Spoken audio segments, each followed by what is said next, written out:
The smallest and the biggest we've seen so far as we set about reviewing all the AFCD campsites in Hong Kong, right here on Drone and Phone.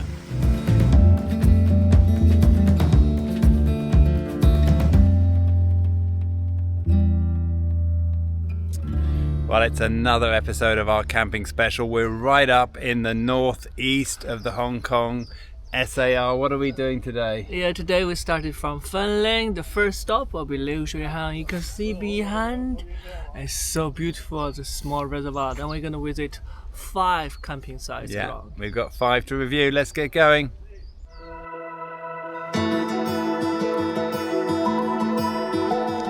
There are 41 official campsites in Hong Kong maintained by the Agricultural, Fisheries and Conservation Departments, or AFCD as it is more commonly known. All have toilets and access to water, but vary greatly in facilities, access and size. To save you from turning up on an officially marked campsite only to be disappointed, we've visited them all, and we share with you our take on each one over 8 episodes. For this episode, we start with a minibus ride over to Liu Shui Hang, where we join a number of amateur photographers in getting the perfect tree reflection shot.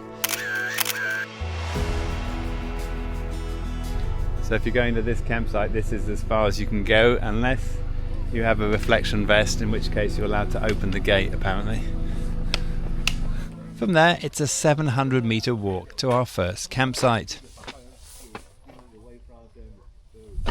Well, we start in Liu Shui Hang. It's a small government campsite with all the regular things. So we've got a barbecue pit, we've got a nice table here to eat from, a washing line and plenty of space. Lots of space here. We're on a trail. We have a small dry toilet here, but just 700 meters down that way, you're going to find a flush toilet with running water. There's no actual water here, but there is a stream running down there if you want to wash or you just want some kind of simple way of getting water. Now, to get here, it's about 1.5 kilometers from a minibus stop up there, or a taxi can drop you off. There's a gate, so you can't get any further, but it's along a road. You can actually take a bike, nice and easy, or you could wheel a trolley to get here. From here, we return to the reservoir and walk around the Hawktow Road, past some interesting modern art and orange farms, to the Hawktow campsite. So for this campsite, you can drive to within about 100 meters where you hit this gate. You can see just beyond us, that is the campsite entrance. It's all paved, so even if you get this far, you can still wheel your stuff in. As a result of that, you're going to find a lot more campers there with a lot bigger tents and more equipment. This site is much more extensive than the first, clearly designed to host big groups as well as individual campers. So this is a very different type of campsite, 20 to 50 tents. It's difficult to say. If I just turn you over here, you can see just a mass of tents over here, but it does have some advantages. For one, you can see it's got a lovely view. It's a woodland camp, but still got nice mountain views and fantastic facilities. Just over here, we've got running water, of course. We've got showers, we've got toilets. Just about every mod con that you would find in a government campsite, I'm going to say website. Of course, the barbecue pit comes as standard, along with what looks like a broken washing line and a table. So everything here, very comfortable, but expect to find a lot more people in a site like this. We return back to Fanling, where we catch a taxi over to Bride's Pool Road and stop halfway along at the Kong Ha Au campsite.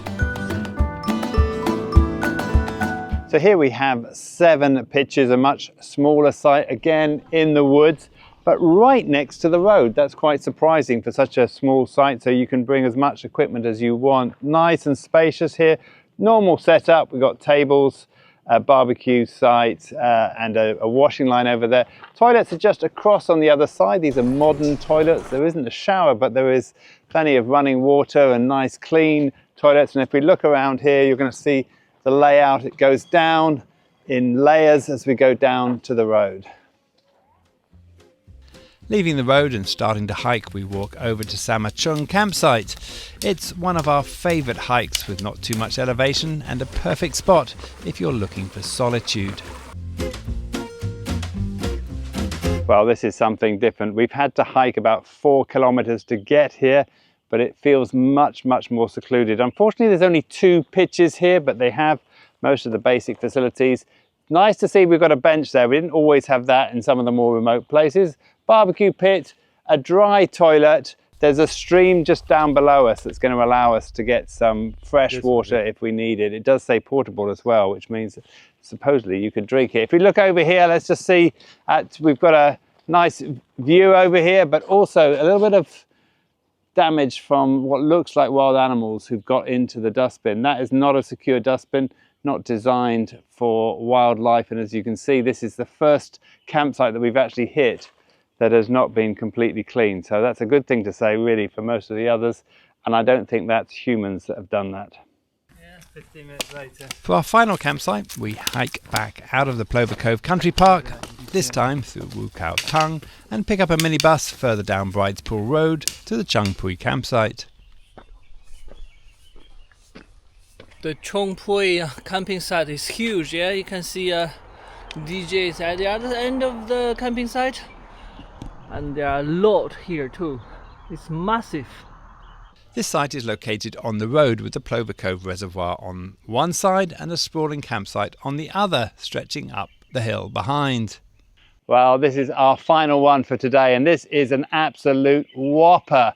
A massive campsite. We haven't even tried to count the number of pitches. It goes way up into the mountain over there, right the way down to the water down that side. At the moment, only 1 person here, so not too busy either. You've got all the normal facilities. Well, there's a bathroom down just over there, very well laid out. No showers, but plenty of toilets and running water and flushing toilets, all the things, all the luxuries you might want. You're also right on the road here, so you can get dropped off right next to the campsite.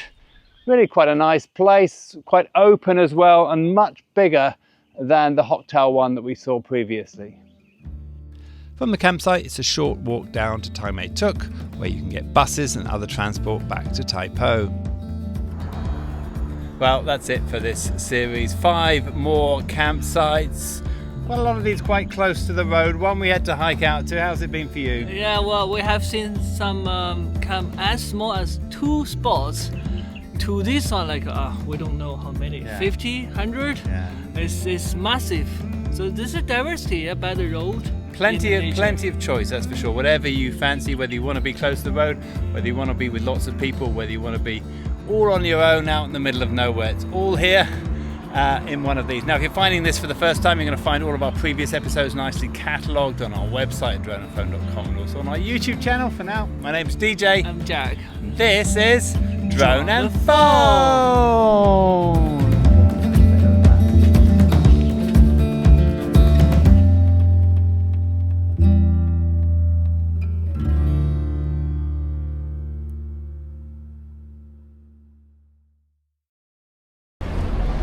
See, Jack's taking the escalator rather than walking up the steps. Not the man he used to be.